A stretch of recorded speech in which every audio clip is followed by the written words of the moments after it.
Waterproof মেকআপটির ফুল টিউটোরিয়ালটা তোমরা দেখতে হলে ভিডিওটি শেষ পর্যন্ত দেখো। প্রথমে আমি ইউজ করে নিচ্ছি প্লামের গ্রিন টির একটি টোনার, তোমরা তোমাদের পছন্দ মতো টোনার ইউজ করো। তারপর আমি ইউজ করছি সুইস বিউটির একটি সিরাম। তারপর আমি ইউজ করছি ক্রাইলনের সুপ্রা কালারের একটি সুপ্রা প্যালেট, যেটা সবার কাছেই থাকে। দিয়ে আমি আমার যেখানে দাগ ছোপ আছে সেগুলো কালার কারেকশন করে নিলাম। এরপর আমার শেডের ফাউন্ডেশন ফরএভার 52 নিয়ে আমি আমার মুখটা ভালো করে ব্লেন্ড করে নিলাম। তারপর ক্রাইলনের সেই একই সুপ্রা প্যালেট থেকে আমি আমার শেড নিয়ে আমার নোজ কন্ট্রোর, ফেস কন্ট্রোর এগুলো করে নিলাম। পুরোটা তোমরা একটা প্যালেট থেকেই করতে পারবে, ক্রাইলনের সুপ্রা প্যালেট। তারপর একটি লিপস্টিকের মাধ্যমে আমি আমার ব্লাশারটা দিয়ে নিলাম। ব্লাশারটা ভালো করে ব্লেন্ড করে আবার ওই ক্রাইলনের সুপ্রা প্যালেট থেকে একটি শেড নিয়ে আমার হাইলাইট এরিয়াগুলোকে আমি হাইলাইট করে নিলাম,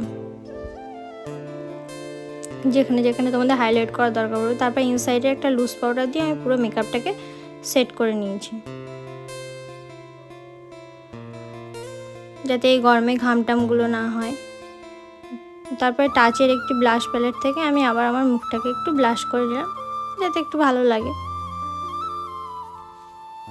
ফরএভার 52 একটা কম্প্যাক্ট দিয়ে আমি আমার শেডের কম্প্যাক্ট দিয়ে মেকআপটাকে ফুল সেট করে নিলাম। তারপর ফরএভার 52 একটি মেকআপ ফিক্সার দিয়ে ফুল মেকআপটাকে লক করে নিলাম। তারপরে আমি আমার আইব্রোটাকে ফিল আপ করে নিলাম ফিটমির একটা মিউজিক ফ্লাওয়ারের একটা কাজল দিয়ে, যেটা সবার কাছেই থাকে। তারপর আমি আমার আই মেকআপটাকে কমপ্লিট করলাম, এই যে ফুল লুক। তোমরা দেখে জানিও কেমন হয়েছে লুকটা। তারপর আমি ওয়াটার টেস্ট করলাম পুরোটা।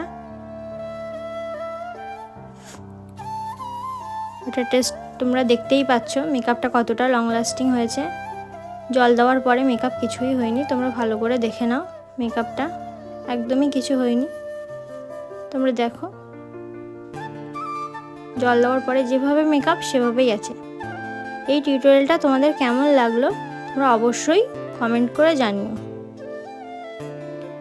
দেখো আমি ক্যামেরার সামনে এসেই দেখিয়ে দিয়েছি মেকআপটা এক ফোঁটাও কিছু হয়নি।